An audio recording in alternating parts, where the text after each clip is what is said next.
everyone. Welcome to Michael Rosenfeld Gallery. My name is Hallie Harrisberg, and I am the director of the gallery. And I am so excited to see so many come out to support archives, collecting material that has importance, personal and historical material.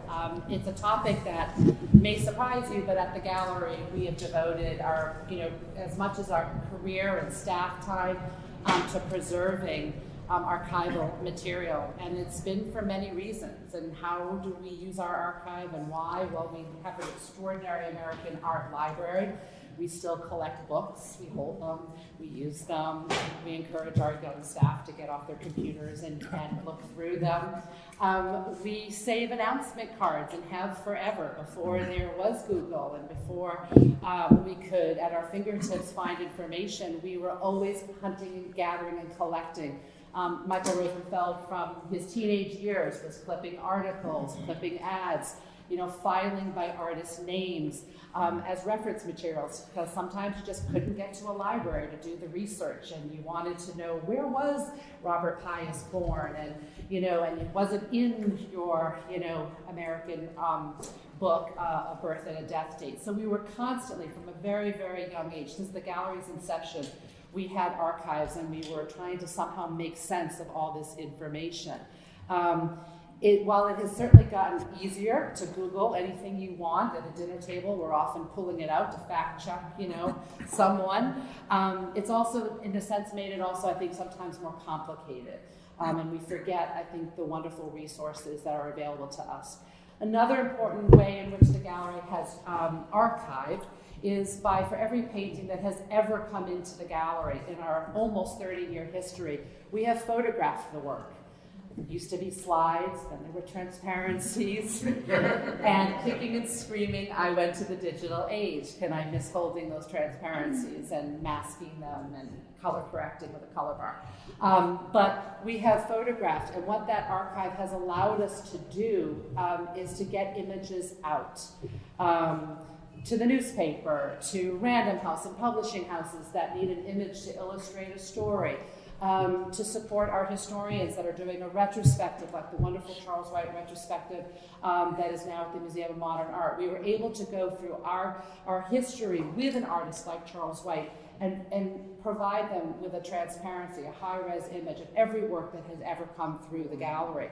Those works now are dispersed in many, many collections, and it would be really challenging and to get into those homes, photograph them properly, or into those collections. And so our photographic archive is probably one of our most valuable resources that we really treasure and have painstakingly had someone on staff for a number of years digitizing all of our transparencies as they sit in binders and age. So there are many, many ways which we've tried to be a keeper of records, and it's the how and why I was able to meet many years ago Pellom McDaniels from Emory University, and I welcome all alum who are here. Pellom it was through the archive preservation of many of the gallery's artists, including Benny Andrews and Barbara Chase Reboux, that we connected. Recently, Pellom was visiting New York. We started talking. One thing led to another. We started talking about archive management, how important it is, and how we hoped that others cared about it too. And hence, here we are tonight. I asked Pellom to be in conversation with someone that had more anecdotal information than I do, and so he welcomed his friend Grace Aneiza Ali, who is an assistant professor, faculty fellow in the Department of Art and Public Policy at the Tisch School of the Arts, and is also a curator. Ali's curatorial research practice centers on socially engaged art practices and contemporary art of the Caribbean and its diaspora, with a focus on her homeland, Guyana.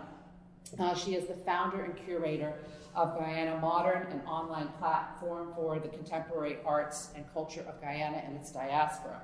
And there's many awards of distinctions and many projects, which I hope you'll interweave into your conversation. And just to give Pellom some cred, He is he is the curator of African American collections at the Stuart A. Rose Manuscript Archives and Rare Book Library at Emory University. He is the author of numerous books, but most recently, The Hemp Breakers and The Prince of Jockeys, The Life of Isaac Burns Murphy, and is the editor of 2 recent volumes, Porter Stewart, Citizen, an African American's Memoir of World War I, and Still Raising Hell, The Art, Activism, and Archives of Camille Billups and James V. Hatch. There are many projects in the works. It's always a pleasure to welcome my friend and now new friend, and I'm going to turn it over to both of them for a conversation, and the last 15 minutes they will open up for questions from the audience, so enjoy. Thank you. So before my friend and I begin this conversation, I want to say thank you to Haley and to Michael for inviting us to participate in this conversation. I want to say thank you also to the Emory Alumni Association, this Caucus of Emory Black Alumni, for really embracing this idea and concept. And I think this is one of many I'm hoping for in the future. And also thank you all for coming out this evening. I know that the list was 87 long, and we were expecting 100 to 150. So we're a nice intimate group right now. We're very close to one another. Again, I'm Pellom McDaniels, and I'm the curator of African American collections. And I want to begin with a quote. And so the title of this talk is What's Left Behind? Artists, Archives, and Preserving a Legacy. And this quote comes from the introduction of Artists in the Archive. And the editors write, "To archive is to give place, order, and future to the remainder. To consider things, including documents, as reiterates or reiterations, to be acted upon as potential evidence for historians and histories yet to be completed or imagined." So, in terms of the archives for what we're doing and for what's important, as we're thinking about the artists and their works, the works on paper, the works on canvas, we rarely think about their papers. We rarely think about the sketchbooks or the letters. We rarely think about their contracts, the bills they have to pay, the kinds of materials that they purchase to actually do their work, the discussions with other artists, the conversations. And the reason why I say that is a number of the artists that we have collected over time, their families were not really interested in their papers. They were interested in the work. The work had the most value, but the concepts or ideas that were recorded listening to jazz music with a writer or another artist, recording these discussions through correspondence, a postcard, were not as important. Our cornerstone collection is the Camille Billups and James V. Hatch collection. You all have the Hatch Billups collection in New York still. We have the Billups Hatch in Atlanta, so that there's no confusion of where the materials exist. I learned now maybe 10 years ago from Jim and from Camille, not just the value of the archives, but the value of being in conversation with the artists through their archives. I want to share, it was mentioned that I co-edited a volume called Still Raising Hell. This is that volume. It came from the exhibition of the same title.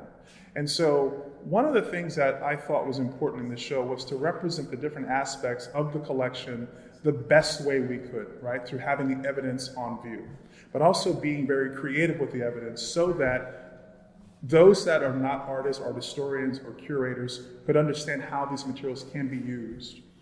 One of the things that I think I'll get a gasp from you, Camille from about 1970 to about 1990, maybe to the 2000s, she documented every show in New York that she could where there was an African American, a Latino, Latinx, or a woman showing in a group show or one man, one woman show. There are more than 10,000 slides in this collection. So we have a Jacob Lawrence show. We have a Norman Lewis show. We have Bearden. We have, trying to think some of the different names. Some of the friends have passed away in these slides. But what we did was we represented the slides in a space in the gallery that was called the Butterfly Chapel. And in this chapel, we had these slides overhead, and so you'd have to walk underneath and through this chapel. And above the actual roof was a series of origami butterflies. And those of you that believe in the spirit world know the butterflies represent both the ascent and descent of the spirit. And so what you have is this interaction between the patron and those that we're honoring in this space. So we're finding and creating new ways to interact with materials that for researchers are just evidence of something that occurred, but for the general public can actually be an interactive experience again. So there are many ways in which for us to think about archives, both in terms of our research, but also how we present it to the general public and to researchers who would like to use these materials in creative ways. Our conversation tonight, and we're going to go back and forth in terms of our work in the archives and working with artists, but really is an open dialogue about the value of these materials, the things left behind. Okay? Thanks.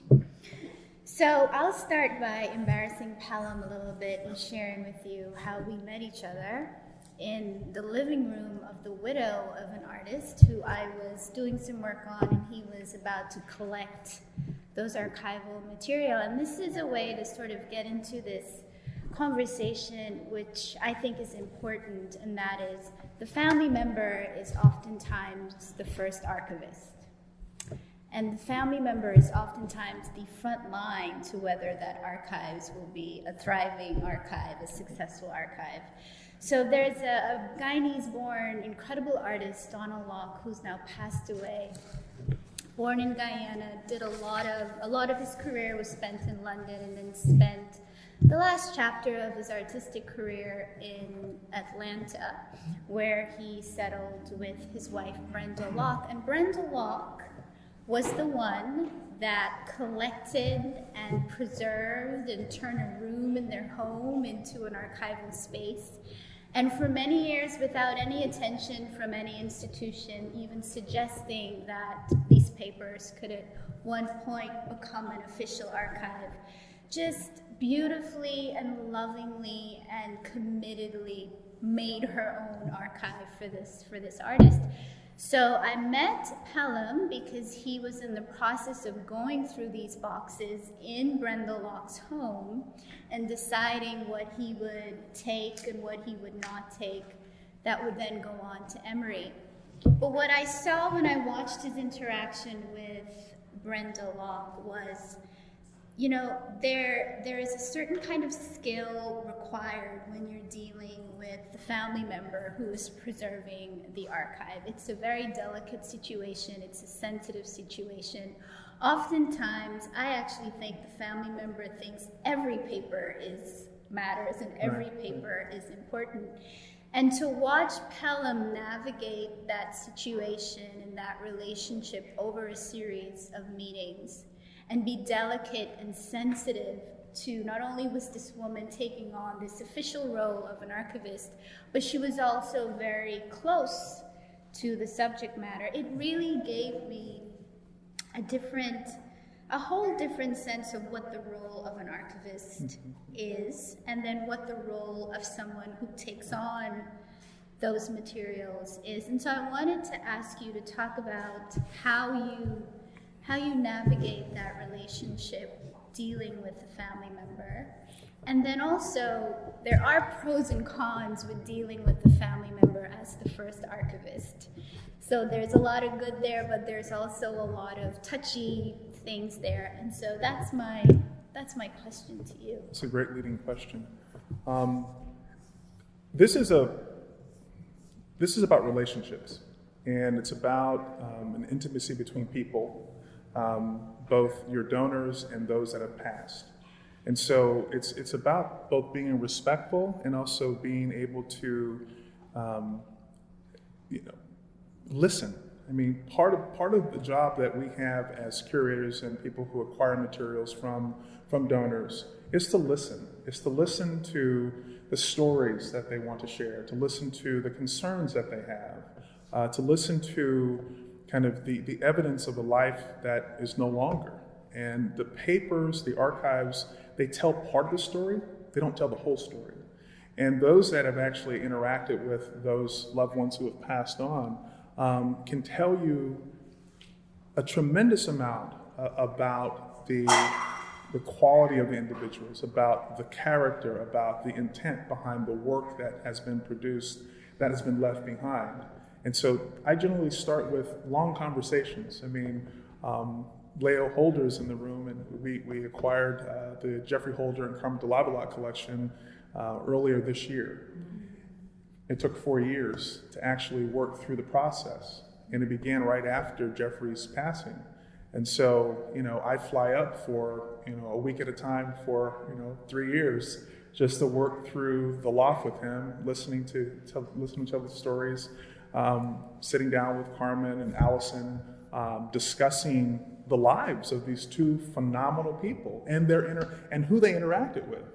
So, sometimes you find curators or people who acquire materials for their particular special collections or archive. It's a smash and grab kind of scenario, and that's the honest truth. But I think part of my role, my job as a curator, is not only acquiring materials, but is to understand the people and understanding the value of these materials beyond just the art that hangs on the walls. Because there's something behind that art that you find in these oral histories, that we find in the letters, that we find in the journals, that if you're not paying attention, you miss those opportunities. I've often said that the materials that we have in our archives, the stories that they tell, it's our inheritance. It's our inheritance. These are the stories, these are these acts of resistance and resilience that resonate if you pay attention. And we don't pay attention enough to the stories being told through the materials, through the archives. And because that wife is so close to the subject, that son is so close to the subject, that daughter is so close to the subject, what are some of the ways where that works against what we're trying to do? Yes. So you have collections where you have photographs, and photographs in some ways are the vestige of that individual, because you see them. You see them when they were young, you see them when they were old, you see them before they got sick, right? And you want to hold on to that because that is a piece of them. And, the photographs are sometimes the hardest things for my donors to let go. But I reassure them that it's just for preservation. You can always visit them.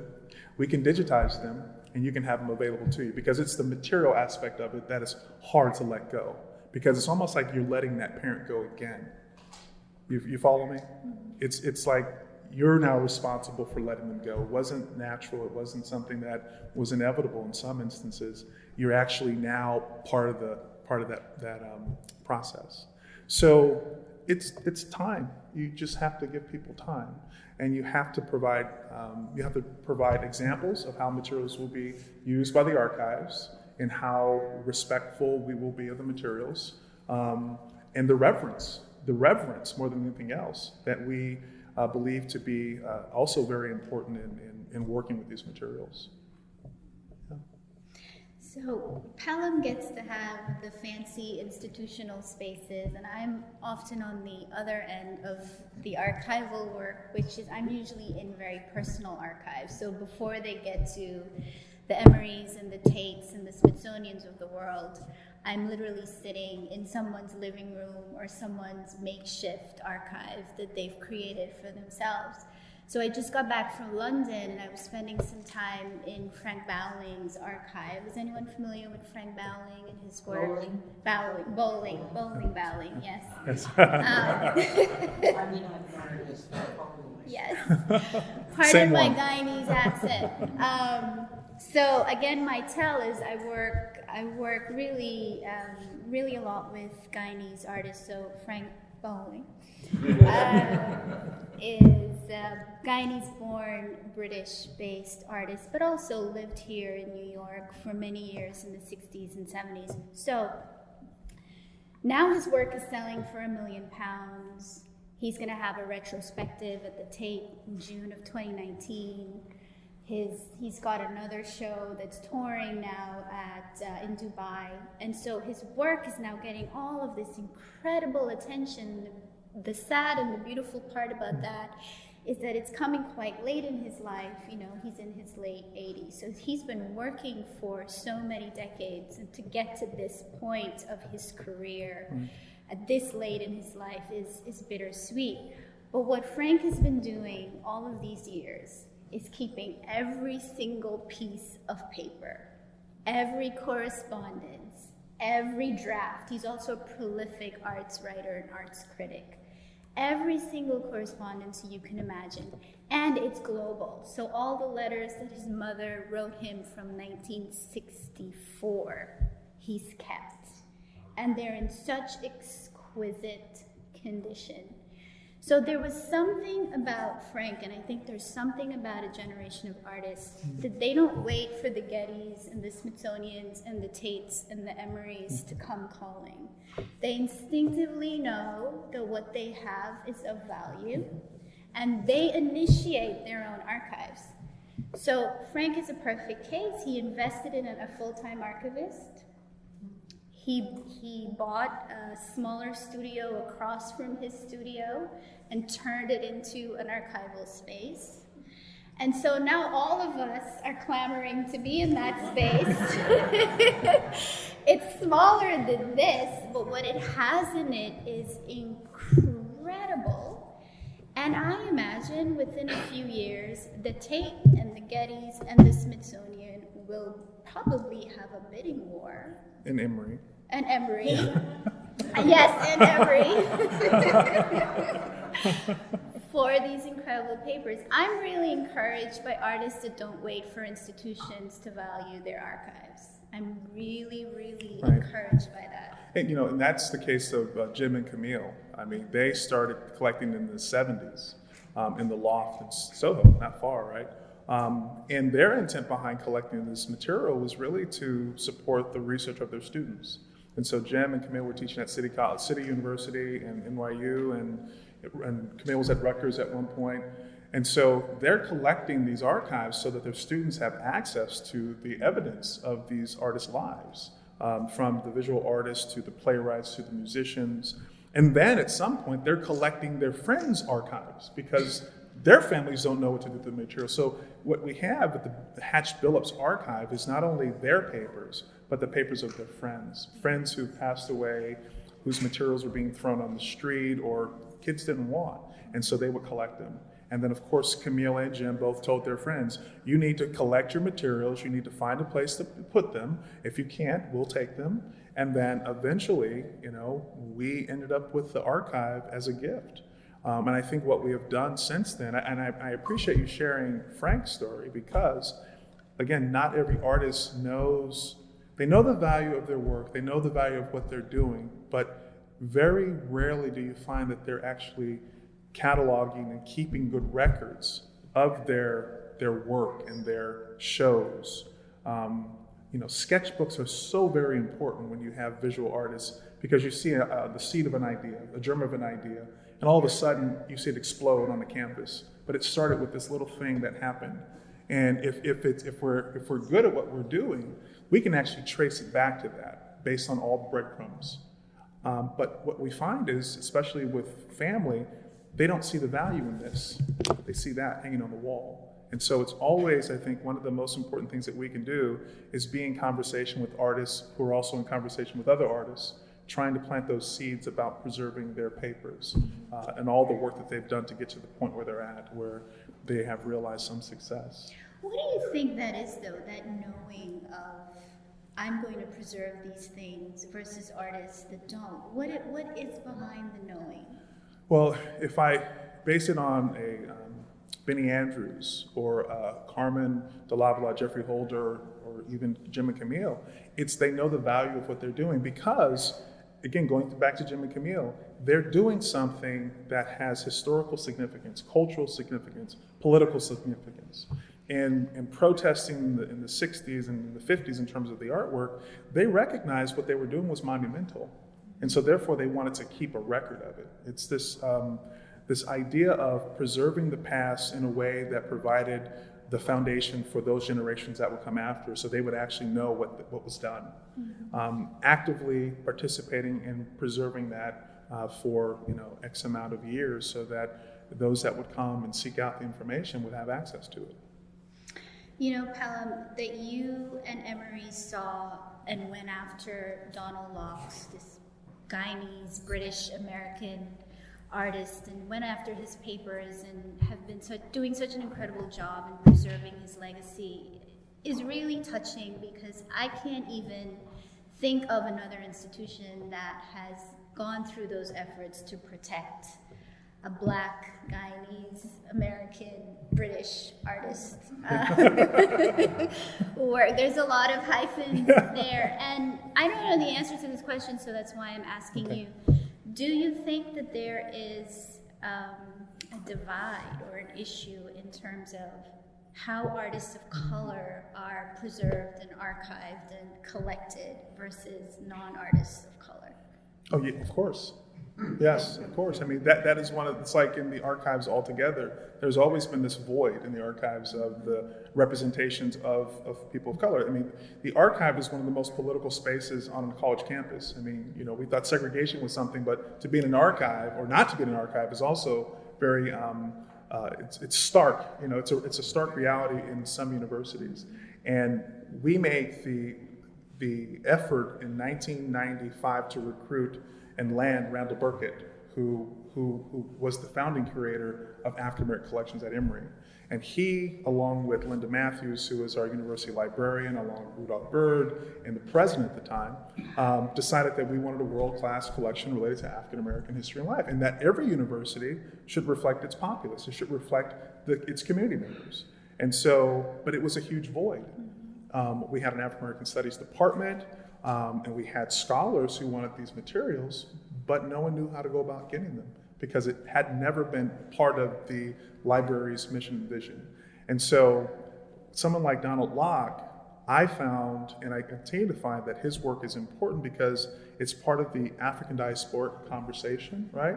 But he taught in the South. And the narratives in his work, especially what we talked about earlier, his Trophies of Empire, I mean, that is relevant today, right now, in this moment, and it's reflected in the work.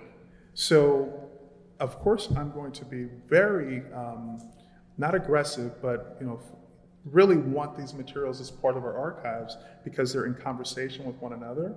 But I also feel that if we don't collect these materials and something happens to them, we've lost those narratives that are important to our understanding of who we are and where we've come from. And so I'm glad that Getty is doing what it's doing right now. And I hope that other institutions and universities will do the same, because these materials need to be collected and preserved. Archive justice. That's it. That's a whole new show on the History Channel coming to you in the fall of 2020. That's right now. So while I was spending time in Frank's archives, again, he's invested and hired a full-time archivist that he pays out of his own pocket and has been doing that for some years now. And we sat down and she pulled out this portfolio of letters, and there was a stack of them that I was told you are not under any circumstances allowed to look at these letters, photograph these letters, read these letters, ask me about these letters.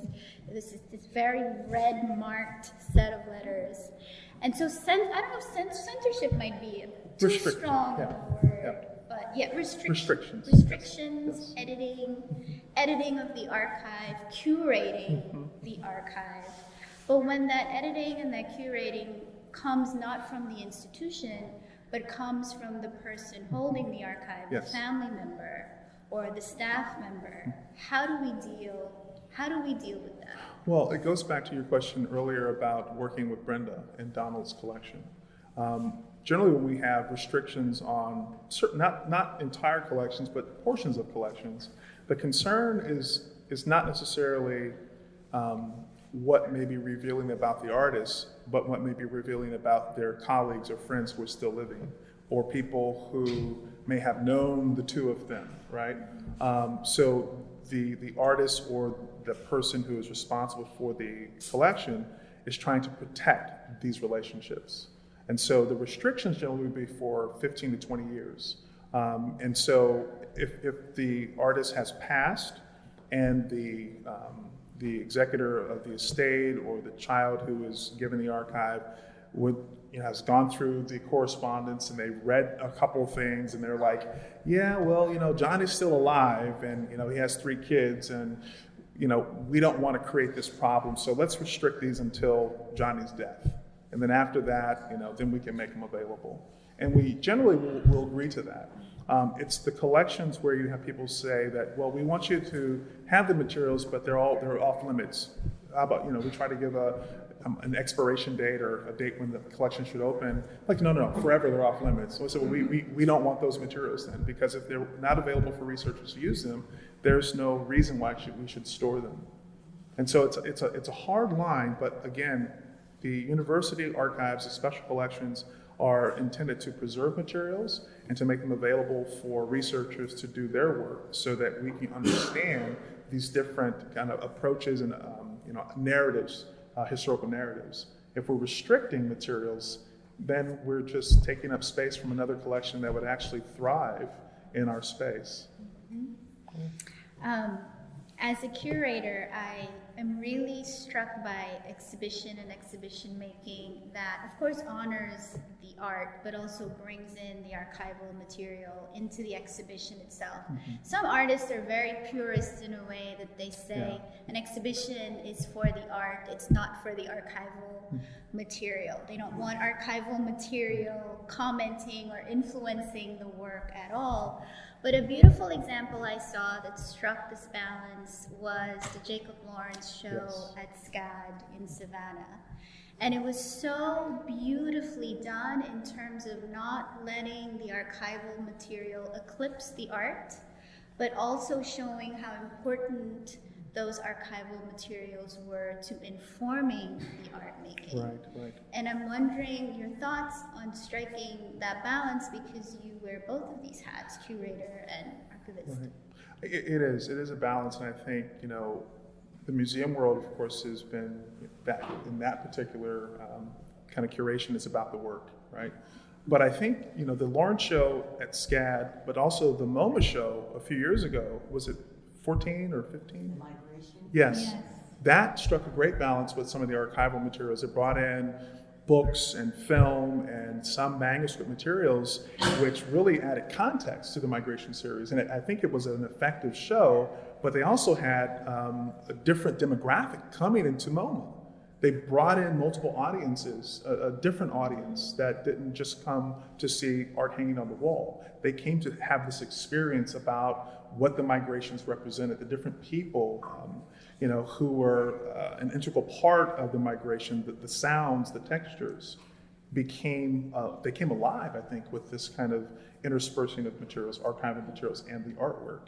Now, not every space will allow for that to happen. I think what you have here with some of the periodicals in the corner over there, representative of the different ways in which the art of Charles White was represented and consumed. Not everyone probably came to the show to see his work on the wall, but if they received Freedom Ways or a publication, they were introduced to Charles White through that particular medium. So I think there is a beautiful balance that can be created, but I think you have to know what audience you're trying to attract, what are you trying to say as a curator, but what is the value in creating the space where you have different people coming together in dialogue around something that we all appreciate in terms of the art or the individual who created the art. And I have one last question for you. And I don't know if you want to open it up or we should talk more. Okay, well, let's hear the question. Let's hear the question. The archivists I talk to sometimes feel that their role in preserving these papers and this work, especially archivists that are working with curators and working and collaborating on exhibitions, feel often very much undervalued. Yes. In their role and in the importance of what they do. And oftentimes there is this tension, I think, between the archivist and the curator. And I will say that I think curators sometimes don't understand the value of the archivist, and I think they are slow to admit that they need an archivist more than they'd like to admit. How do you see that relationship between an archivist and a curator? There is a tension. Honestly, there is a tension. And I think you're right, the archivists are undervalued. And when I say that, generally archivists are behind the scenes. They never are out front. The curator's always out front. And our names are in the catalogs, right? We do all of this. We select the images, we write the text, we do all that out front work. But the preservation of these materials, the archivists take care of. The cataloging of these materials, the archivists are responsible for. We can't get to these materials unless they've been cataloged to begin with. So they are undervalued in that way. But not all curators are blind to that. I think we, as a graduate student, I actually worked in the archives. I was a rare book cataloger, so I have experience working with the material aspect of the collections, especially the books. And so I do value the archivists. But I think essentially when we have these shows, phenomenal shows where these huge names are on view, we don't know about the people who are building the frames. We don't know about the people who are painting the walls, right? Because they're just doing their job, and as opposed to really accounting for the team that makes it possible. We may do the research and write the scripts and make the selections, but we can't do it without our team. So it is a collaboration, and it may not be that kind of true collaboration where you and I are sitting down and saying, okay, what are we going to do this time? You've seen something, you're the archivist, you've gone through these materials, what have you found interesting? That rarely happens. What we do is we have an idea about the artist and we say, okay, this theme is going to be about family. Everything's been cataloged, so let me go through what's been cataloged and make my selections. Let me go ahead and put the themes together, let me write the text, and then we're going to put together a show. Once that material has been cataloged, we forget about who actually cataloged it. And we can just move very quickly and thoroughly through the materials without missing a beat, because now it's our ideas that are coming to the fore. So we have to do a better job of recognizing, our staff and archivists. But I think the ways in which we are, doing it currently creates a tension that, creates both animosity, and sometimes you get someone sabotaging a project that intentionally, does it because they want to slow down the process. So we have to be aware of that. Just like I said, and working with Brenda and working with our donors, you have to recognize that you're working with people. It's this intimacy that is part of the job, and it's part of the experience. And we have to always be aware of it. It strikes me that one of the more sort of important things about the work that you do is this very simple idea, but a profound idea, in that we need to be the one always at the forefront of telling our own stories. That if we leave that in the charge of others, or if we leave that in the charge of institutions, as lovely as institutions are, they have political agendas, or if we leave that in the charge of family members, the story can be mistold. And one of the things I was chatting with Frank about, especially now with this renewed interest in his work and in his life, is everyone now is clamoring to tell his story. And everyone now is clamoring to write about him. And I asked him, well, how do you feel about all of this interest in telling your story? And he brought it back to the papers that he's been collecting, and he brought it back to his archives. The truth will be in the papers. The truth will be in the archives. And so if we want to do the work as curator or scholars or institutions of making sure that whether he's still here or whether the artist has passed on, that we tell as accurate a story about that artist and their art-making life as possible, that we have the physical materials to do that. But it's amazing to me how archives are so critical to that fundamental idea that we have to tell our own stories, and we can't leave that up to others. Yeah, and I think it's important. It's also access to the archives too. So even though we know our archives are public, anyone can come off the street and do research in the archives. You don't have to be a associate professor or have to get a letter of recommendation from a president of the university. You can have an interest in visual arts, the mid-60s, and come look through our collections. Just have to sign up as a researcher and come through. And that's an access issue, right? So if you're providing access to the materials can be interpreted in different ways. So even though we have these materials, correspondence, ephemera, journals. An individual reading those materials may interpret them in a different way than they were intended. So we have to also be open to that, because I think the failure sometimes is to believe that there is a singular narrative that the archives tell, when in fact they tell multiple narratives, and not just multiple narratives, they give you a different perspective of an event that may have occurred. Marilyn Nance is here, a photographer who was at Festac, and so she was the photographer. And so she's telling the story through her photography, but there are writers there as well who tell the story through their writing. You bring the two together, we get a narrative, right? But it may not be the full narrative. It gives us perspective. So we have to be open when we're talking about archives to having varying perspectives on different moments, even within a singular collection, depending on who's reading that collection and what they're bringing to that reading of materials. Simple question. What's the favorite thing about your archival work that you love? Other people. Yeah. I have learned so much, and I have traveled so very widely. Meeting Barbara Chase Rebu in Paris, at her apartment. Going to Venice, I went to the Biennale last year. Going to Johannesburg, and at the Black Portraiters 3, and meeting Marilyn actually there. It's been the people, There's so many stories that I have absorbed just by being quiet and letting people tell their stories. And, things that I never would have imagined, just, yes, ma'am, and learning and saying, who am I going to tell this story to, right? When I write my memoir, boy, oh boy, it's going to be good, right? And I think it's so important because by learning how to listen, you learn how to work with different people. You hear their stories and you make the connections. And in making the connections, then I can assist researchers.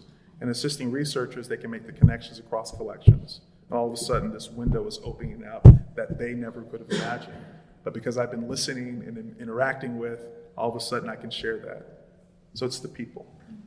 Pellom, what are we going to do 50 years from now when our archives are JPEGs and GIFs and PDFs? Yeah. I mean, what are we going to have? We're going to value real books. We're going to value real manuscripts. I think that's what, I've said this before, where I actually said it this evening, that we're in a place right now where to digitize everything is convenient, right? It doesn't take up as much space. You can actually reduce your footprint in your library in the stacks, because now we have books online. You can just get them online. We don't need the physical copy. If you do, they'll be off-site. We just need the space for student lounge, right? So we've lost the browsing, not seeing the gilded, binding on the book and saying, oh, this is the book I was looking for. I didn't know it, but here's the book I was looking for. And so while we're consumed by the digital age, everything is streamlined, and it's important because it's a new time period in human history. The book will be in vogue again, I guarantee you.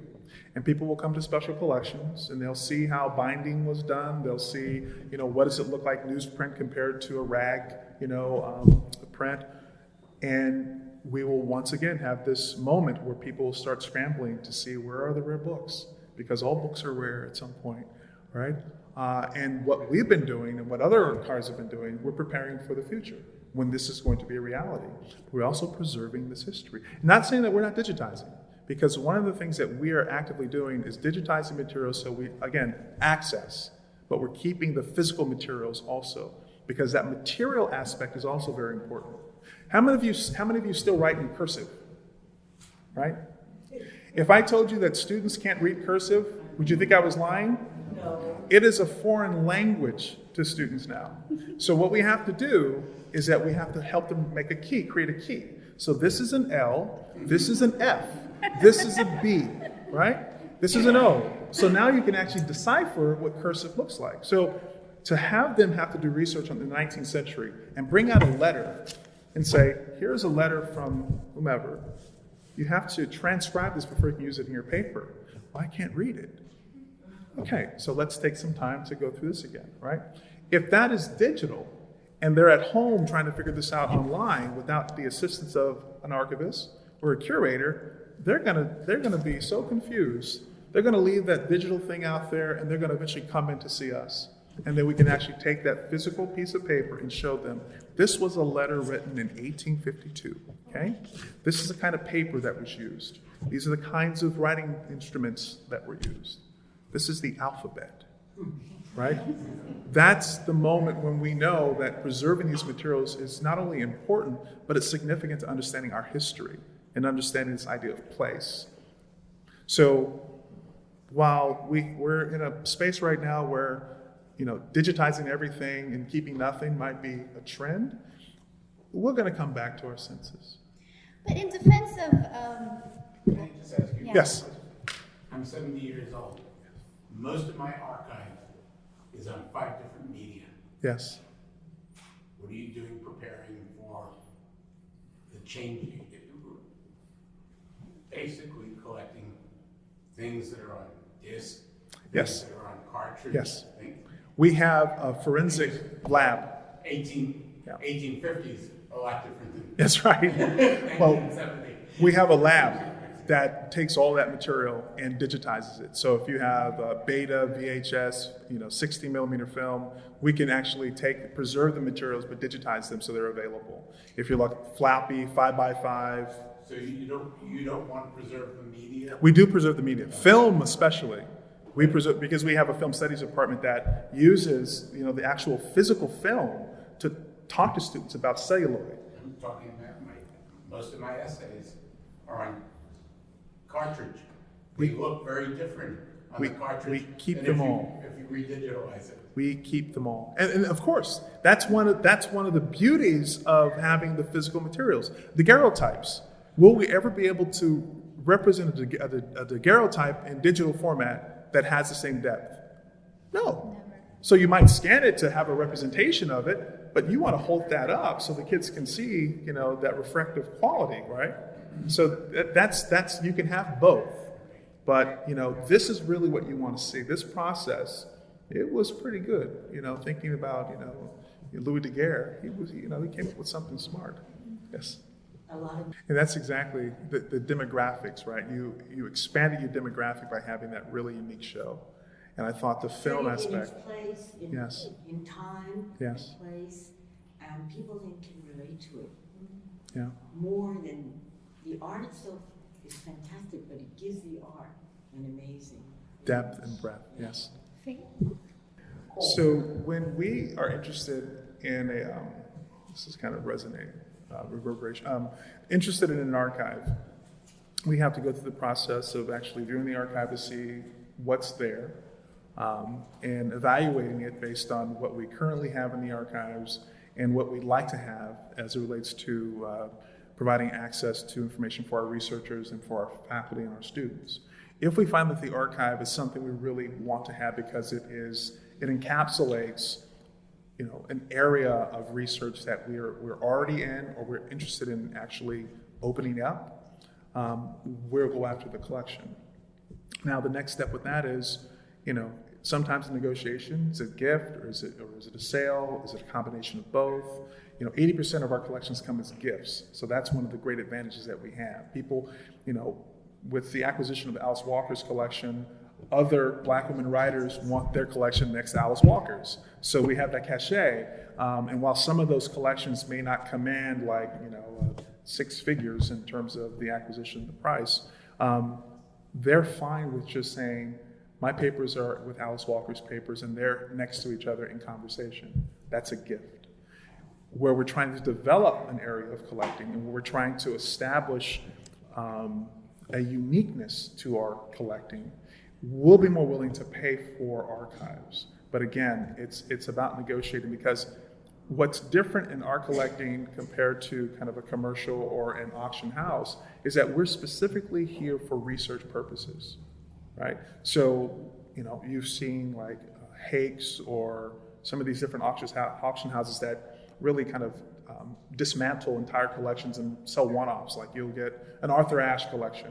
I think his passport when he went to South Africa was sold separate from correspondence he received from the young boy who was there, who saw him through the fence, right? So we're not interested in that. We're interested in having this for research purposes only, whereas others may acquire it as a collector and keep it and be able to puff up their chest because they bought Arthur Ashe's passport for $5,000. I would like to have a nice literary collection, 10 boxes for $5,000, because I know we're going to get the value out of those materials, especially for our students and our researchers. So there's a difference. We're not doing this for retail, we're doing it for research. We're not interested in the commercial value, we're interested in the research value. So it has to be a balance. What are we interested in? Not necessarily what we're willing to pay for it, but how much does that donor, how much do they want that archive to be with some of the other materials that we have? And chances are the archivist will see it as a sketchbook or as a sketch, not as necessarily a work on paper.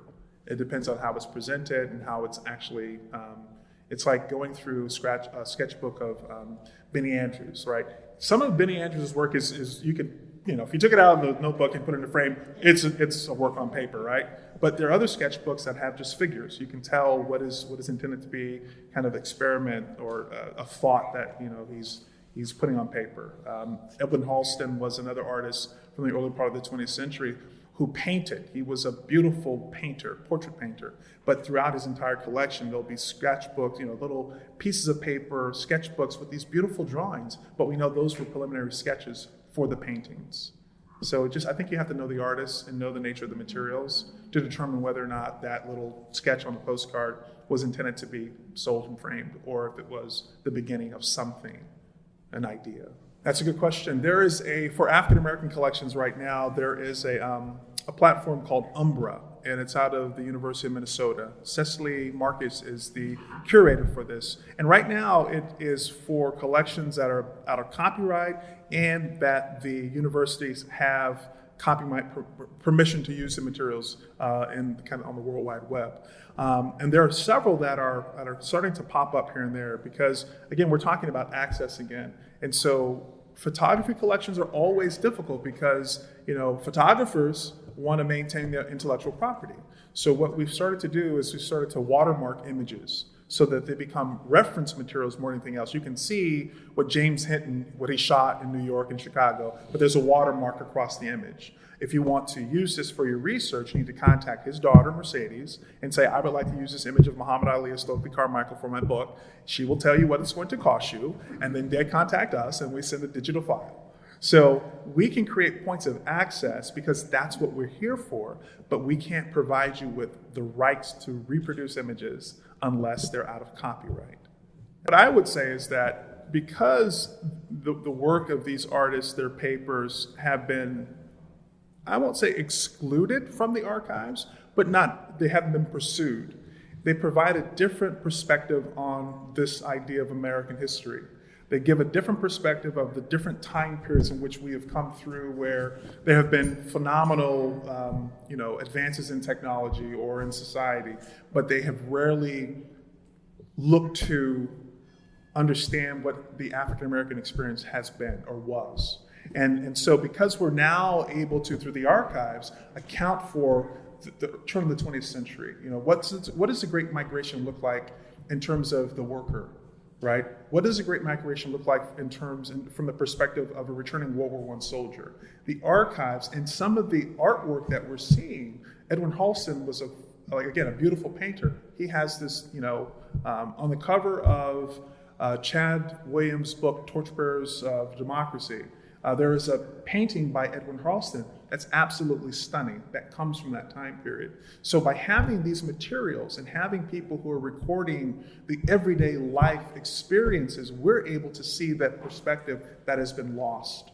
And we can recover that history and tell these stories that will contradict those that have been recorded and made gospel. So I think this is one of the benefits, but it's presenting the materials, Michael, right, in these public spaces that allow for us to be in conversation. If we don't have them in public spaces, we can't be in conversation, right? And so part of the process for universities, for galleries, for museums like MoMA is to create these spaces and these opportunities where we can be in dialogue with ourselves, for ourselves, to be able to understand who one another is. Carter Woodson wrote years ago that he created the Association for the Study of Negro History and Life and the Association of Publishers so that he could acquaint one race with the other. We write these books, we do this research so I can acquaint the black race with the white race. Eventually we will be integrated because you will now understand who I am and you'll know more or less who you are because you know who I am. So I think that's a very kind of important way to understand the value of the archives. It's not just about storage and preservation, it's about educating and about making accessible the lives of the people who've been made invisible. Your turn. Well, I'll share this. One of the things that I just find incredibly privileged, again, before Pellom gets to this work, I'm sitting in, living rooms and bedrooms that have been converted into personal archives. When you go through these letters and these diaries and these writings, to your question about what it means to be American, what you see are artists struggling to battle their feelings of exclusion. And in a lot of ways, the archive becomes a safe space for them to do that, to write about that, communicate about that, engage with that. And I've seen that in Don Locke's work and even in Frank's papers, where it's this vast interior life, and the conversation that they're having in that vast interior life is how to battle and deal with their own feelings of exclusion. It's a constant refrain that you see coming up in these papers. And it's so emotional to read that even at the height of their success, or even when they're, emerging, and to use your words, still invisible to the larger art world, they're always dealing with these issues of exclusion. I brought this with me, and it was on my desk. And so I'm not a hoarder, but when I find something important, I keep it. And I thought it was important for today. This is on the cover. You guys see that, Norman Lewis? It's from 2014. And what Grace reminded me of is a quote at the top of it. He said to us, "I think it's going to take about 30 years, maybe 40, before people stop caring whether I'm black and just pay attention to the work." And so that kind of tension, right, about, he's a black artist, so is it quality work? Should we look at that work? What is it? As opposed to saying, wow, that's phenomenal. He's a modernist painter. Here is an abstract expressionist who is doing something a little bit different. But because of the idea of race, he was discounted. And I think that's something we also have to discuss. That is Spit it out. a perfect way to end our conversation tonight. Thank you all for coming. Please stay and enjoy.